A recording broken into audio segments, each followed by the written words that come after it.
dukung terus channel ini dengan cara like, comment, dan subscribe biar channel ini lebih berkembang dan saya lebih semangat bikin video. Oke, check this out. Teman-teman, kembali lagi di channel saya Esta Bali. Di video kali ini saya ingin membagi pengalaman saya seputar dunia potong rambut. Apa yang saya alami itu yang saya bagikan gitu teman-teman. Dulu pekerjaan sebelum menjadi tukang cukur, saya bekerja di Wings Food sebagai salesman sekitar 3 tahun gitu teman-teman.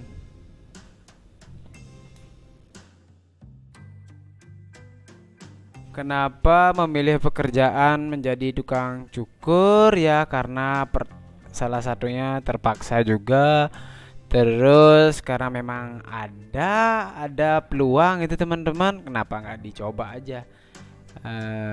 Karena di pekerjaan yang lama juga sudah bosan.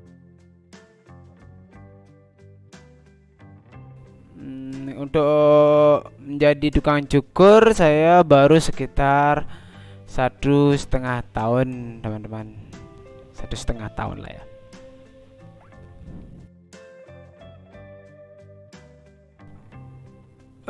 Kenapa saya tidak mencari pekerjaan lain terus mengambil sebagai tukang cukur? Karena pertama yang punya bisnis ini atau barber ini adik saya sendiri. Terus saya ada peluang dan saya rasa saya bisa, saya ambil. Kenapa harus nyari pekerjaan yang lain? Karena belum tentu lebih baik dari ini. Itu teman-teman.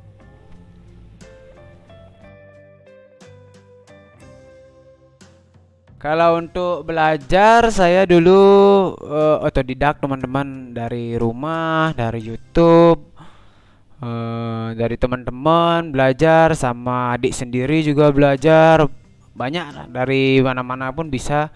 Tapi dari pengalaman saya belajar di rumah gitu. Dari YouTube terutama juga. Oke, itu teman-teman.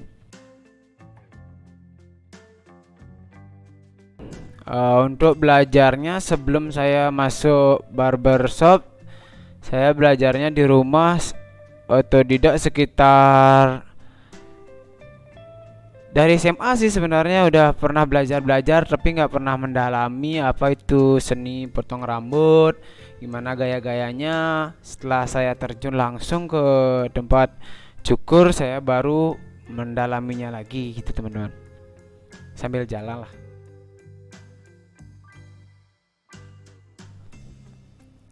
Perasaan saya di saat saya baru bekerja menjadi tukang cukur atau barberman, ya campur aduk ya teman-teman. Pertama karena belum terlalu bisa, terus mengenal customer itu susah sekali teman-teman. Karena menurut saya orang yang cukur rambut atau potong rambut, dia pasti sudah punya langganan yang dia benar-benar percayai untuk motong rambutnya biar sesuai dengan keinginan aja gitulah teman-teman. Tahulah perasaannya gimana lah kayak gitu.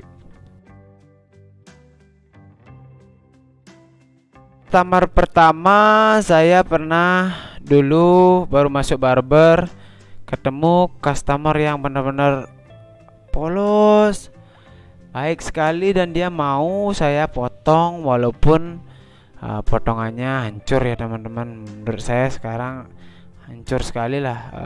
Jadinya kayak gimana, hasilnya kayak gimana, kacau lah pokoknya. Tapi dia tetap, mungkin antara dia memang nggak tahu gaya atau dia memang kasihan lihat saya ada gimana. Itu sampai sekarang saya masih ingat, dan orangnya masih ada dekat-dekat sini itu. Makanya dari customer jadi barberman, pengalamannya itu udah sama sebenarnya, campur aduk. Untuk yang mengenakannya, setiap ketemu customer yang tidak tahu mode gaya rambut, dia pasti mau aja. Itu saat mengenakannya. Terus udah nggak tahu mode, terus baik lagi, dikasih tips. Mungkin cukur rambutnya 20.000 dikasih 25. ya gitulah. Yang pengalaman yang tidak mengenakan banyak sekali sebenarnya teman-teman, banyak sekali pengalaman yang tidak mengenakannya, dari customer yang tidak mau kita potong, dari customer yang sangat bawel, nggak mau gini, kayak nggak mau gaya gini, jangan terlalu pendek, ini jangan terlalu panjang, pokoknya bawel. Terus yang paling menyakitkan sebenarnya sih di saat kita tuh salah potong, tidak sesuai dengan permintaannya dia. Di saat itu perasaannya benar-benar bersalah banget. Itu sih untuk yang tidak mengenakannya ya.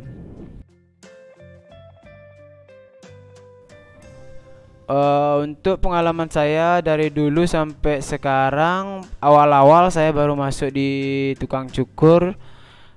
Pertama saya dapat motong satu hari itu bisa satu teman-teman, satu dua, paling banyak paling empat teman-teman. Itulah perjuangan, karena ada perasaan gimana ya, karena saya juga suka model-model rambut, terus saya motongnya belum sesuai, makanya agak berpikir saya untuk oke, saya ambil bagian ini, kayak masih berpikir gitu loh teman-teman. Sampai sekarang saya baru merasakan, setelah bekerja 1,5 tahun, saya baru merasakan, oh inilah fashionnya orang ini, kepala kayak gini, kita harus gimanain, kita kasih saran, ini bagusnya, ini jeleknya, kalau kayak gini gini jadinya. Sampai sekarang bisa motong sekitar 25 orang dalam satu hari, bisa sampai 35 orang bisa dalam satu hari di saat hari-hari tertentu gitu teman-teman.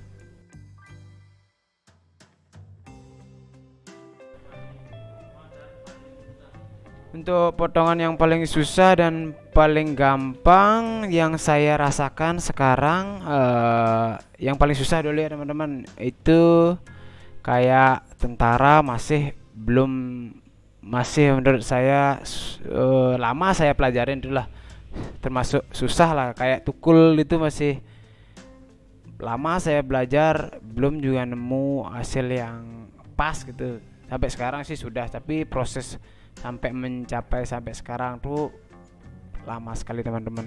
Untuk yang paling mudah ya seperti glam itu, kayak tipis samping rapi, itu yang paling gampang sih teman-teman, sama lontos pastinya lah pasti. Untuk sistem gaji yang saya dapat atau yang saya pakai di barber ini, tempat saya bekerja, dia pakai sistem harian teman-teman. Harian itu artinya kita kerja nggak kerja tetap bayar 50.000 per hari gitu. Itu teman-teman, hanya 50.000, belum termasuk kos-kosnya seperti listrik, air, segala macam lah. Oke. Untuk pendapatan setiap harinya yang sekarang ya teman-teman, kalau dulu sih kecil sekali ya saya dulu, tapi yang sekarang udah sangat lumayan. Untuk sekarang satu harinya bisa dapat sekitar 300.000 sampai 200.000. Itu ya biasa lah, itu termasuk biasa, belum termasuk rame.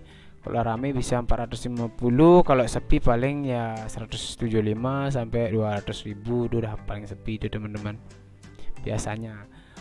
Untuk per bulannya saya jarang sih ngitung, yang pasti sekitar 3 juta masuk lah teman-teman. Itu untuk saya aja, kan di sini ada 2 karyawan, saya hitung-hitungan lah gitu.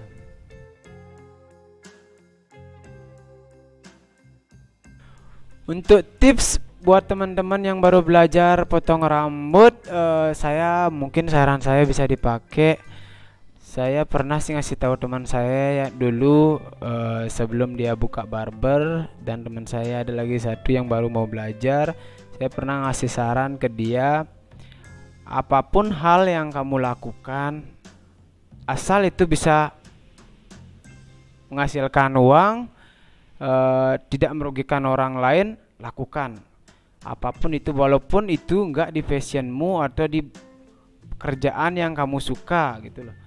Ambil aja peluang itu, coba ambil aja, pokoknya yang penting coba dulu, jangan merasa nggak bisa, gini dikit nggak bisa, coba aja dulu, coba dulu terjun, jalankan, berani. Yang pasti kita yang pasti kita harus terus mencoba, bertanya pada orang-orang yang sudah berpengalaman, kita sharing-sharing gimana sih caranya. Terus kita harus di rumah lihat di YouTube, kayak sekarang kan udah di sosial media udah banyak sekali ya, di YouTube banyak sekali tutorial yang bisa kita tiru. Kita bisa praktekkan di rumah dengan adik kita atau yang udah punya keluarga, pakai anak atau bapak, kakek, bisa kita pakai. Atau teman-teman yang mau kita potong, coba-coba aja dulu. Semakin lama semakin bagus, pasti yakin itu pasti bisa, nggak ada yang nggak bisa. Apalagi orang Bali, sumpah masih jarang sekali untuk anak muda mau belajar potong rambut. Mungkin di video ini jangan pernah malu atau gengsi teman-teman. Yang penting hal itu halal, nggak merugikan orang lain, kenapa enggak gitu.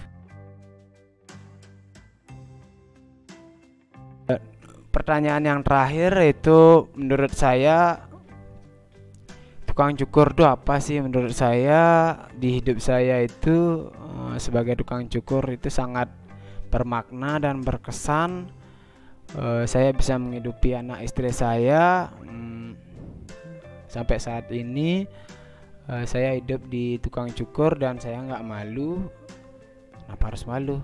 Untuk teman-teman yang lain, mudah-mudahan termotivasi dengan video ini dan kalian bisa siapa tahu ke depan mau pengen buka barber atau mau jadi tukang cukurnya sendiri suatu saat nanti. Semangat terus, cari peluang apa aja itu, masih banyak di luaran sana, kalian pasti bisa itu teman-teman. Oke, sekian dari saya. Mudah-mudahan saran tips yang saya kasih bisa bermakna buat kalian semua. Dukung terus video ini dengan dukung terus channel ini dengan cara like, comment, dan subscribe biar saya lebih semangat bikin video yang menginspirasi kalian semua dan bisa membuat anak-anak muda Bali khususnya lebih semangat, bisa mencari peluang di mana saja. Oke, bye bye.